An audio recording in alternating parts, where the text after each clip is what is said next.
လွန်ခဲ့တဲ့ဆဲစုနှစ်တစ်ခုကျော်လောက်ကရန်ကုန်မြို့ရဲ့စင်ချေဖုံးရပ်ကွက်တစ်ခုဖြစ်တဲ့စက်တမိုင်းဝင်းချင်းမှာဖြစ်ပျက်ခဲ့တယ်လို့လူပြောများလွန်းတဲ့ဖြစ်ရတစ်ခုရှိပါတယ်။အဲ့ဒီတုန်းကကိုကျော်တို့မိသားစုဟာ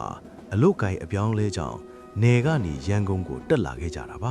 ။ရန်ကုန်မှာအိမ်ငါးခွားတွေအားဈေးကြီးလွန်းတော့သူတို့တငယ်ချင်းတလောင်ရဲ့အကူအညီနဲ့စက်တမိုင်းဘက်ကခြံဝင်းကျဲကြီးတဲက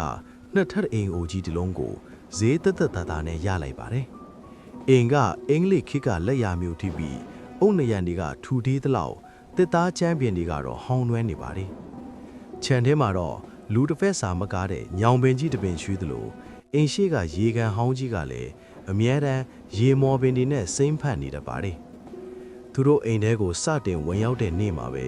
ထူးဆန်းတဲ့အငွေအသက်ကိုစတင်ခံစားရတာပါ။နေအောင်ကြီးကအပြင်မှာတောက်ပနေပေမဲ့အိမ်ထဲကိုဝင်လိုက်တာနဲ့လေထုကအေးစိမ်သွားပြီးတရုတ်ရုပ်ကအမြဲစောင့်ကြည့်နေတယ်လို့မျိုးခံစားချက်ကြီးကဝင်လာပါတယ်။အိမ်နီးနားချင်းတွေကသူတို့ကိုကြည့်တဲ့အကြည့်တွေကလည်းတာမန်မဟုတ်ပဲတနာတယ်လို့ကြောက်တယ်လို့အကြည့်မျိုးတွေပါ။ဒါပေမဲ့ကိုကျော်ကတော့ဒါတွေကိုဂရုမစိုက်ပဲအိမ်တစ်မှာအခြေကျဖို့ပဲကြိုးစားခဲ့ပါတယ်။ပထမဆုံးညမှာတင်ထူးဆန်းတာတွေစလာပါတယ်။ညတနာရီခွဲလောက်မှာအိမ်ပေါ်ထက်ကနေကျွီဆိုပြီးပခက်လွဲတန်ကြီးကိုတအိမ်လုံးကြားလိုက်ရတာပါကိုကျော်ကသူ့ဇနီးမနှင်းကိုကြီးလိုက်တော့မနှင်းကလည်းမျက်လုံးအပြူသားနဲ့နိုးနေပါတယ်အိမ်မှာပခက်လည်းမရှိသလိုကလေးငယ်လည်းမရှိဘဲနဲ့ဒီအတန်ကဘဲကထွက်လာတာလဲဆိုတာသူတို့စဉ်းစားလို့မရပါဘူးကိုကျော်ကအားတင်းပြီးအပေါ်ဓာတ်ကိုတက်စစ်ဆေးပြီးမဲ့လေကားထိတ်လျော့တာနဲ့အတန်ကရုတ်တရက်ရပ်သွားပါတယ်မောင်မဲနေတဲ့စင်ချန်လမ်းမှာဓမီနဲ့ထူးကြည့်တော့ဘာမှမရှိပဲဖုံနဲ့နဲ့အေးဆက်ဆက်လေထုပဲရှိနေပါတယ်။နောက်တစ်ပတ်လောက်ကြာတဲ့အခါမှာတော့အခြေအနေကပိုဆိုးလာပါတယ်။တညမှာမနှင်းကရေငတ်လူမိဖို့ကြောင့်ထဲကိုဆင်းလာတော့ထမင်းစားပွဲမှာအမျိုးသမီးတယောက်ခေါင်းငိုက်ဆိုင်ပြီးထိုင်နေလာကိုတွေ့လိုက်ရတယ်။မနှင်းက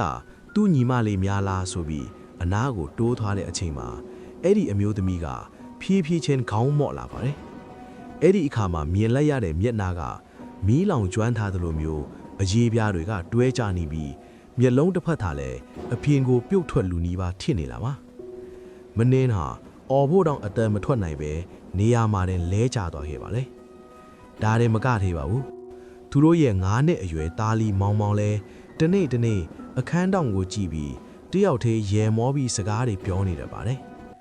ကိုကျော်ကသားဘသူနဲ့စကားပြောနေတာလဲလို့မေးရင်မောင်မောင်ကဟိုမှာလေအန်ဒီကြီးကသားကိုလာကစားခိုင်းနေတာအန်ဒီကြီးကပြောတယ်သူတေတုံးကရေထဲမှာအရန်အေးနေတာတဲ့လို့ပြန်ပြောတဲ့အခါကိုကျော်လိုဇနီးမောင်နိုင်တကိုယ်လုံးကြက်တီးပြီးဖျားငနဲ့ထသွားပါတော့တယ်ကိုကျော်ဟာနောက်ဆုံးမှာတော့ဒီမခံနိုင်တော့ပဲပတ်ဝန်းကျင်ကလူကြီးတယောက်ကိုအကျိုးအကြောင်းမေးမြန်းခဲ့ပါတယ်အဲ့ဒီခါမှာတီးလဲရတာကလွန်ခဲ့တဲ့နှစ်ပေါင်း20ကျော်ကအဲ့ဒီအိမ်မှာနေထိုင်ခဲ့တဲ့အမျိုးသမီးတယောက်ဟာအိမ်မှာမီးလောင်မှုဖြစ်တဲ့အခါအကြောက်လွန်ပြီးအိမ်ရှိကရေကန်ထဲကိုခုန်ချမိခဲ့ပါတယ်။ဒါပေမဲ့ကန်ဆိုးစွာနဲ့ပဲသူမဟာရေကန်ထဲမှာတဲ့အသက်ဆုံးရှုံးခဲ့ရပါတယ်။သူမရဲ့ဝိညာဉ်ဟာအခုထိအဲ့ဒီအိမ်ကနေမထွက်ခွာနိုင်သေးပဲအမြဲတမ်းခြောက်လန့်နေတာပါ။အဆိုးဆုံးအဖြစ်တစ်ကတော့သူတို့အိမ်ကနေမထွက်ခွာခင်နောက်ဆုံးညမှာဖြစ်တာပါ။အဲ့ဒီညမှာ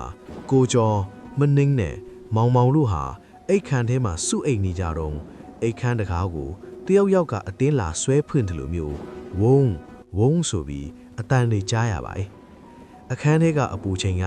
ရေခဲတစ်ထေခန်းထဲရောက်သွားတယ်လို့မျိုးအေးစိမ်သွားပြီးမီးဖိုကြောင်ဘက်ကနေအမျိုးသမီးတယောက်ရဲ့စူးရှတဲ့ငိုတန်ကြီးကတအိမ်လုံးပဲ့တင်ထပ်သွားပါတော့တယ်ကိုကျော်တို့ဟာကြောက်လန့်တကြားနဲ့ဖျားစာရီရွတ်ဖက်ပေမဲ့အဲ့ဒီအတန်တွေကပိုပြီးကျဲလာပါတယ်နောက်ဆုံးမှာတော့သူတို့ဟာတလပြည့်အောင်တော့မစောင့်နိုင်တော့ပဲမနဲ့မလင်းခင်မှာပဲအထုအပိုးဒီအတင်းသေးပြီးအိမ်ဘောကဆင်းခဲ့ကြပါတယ်။ကောင်းမောင်းထွက်ခါနီးမှာ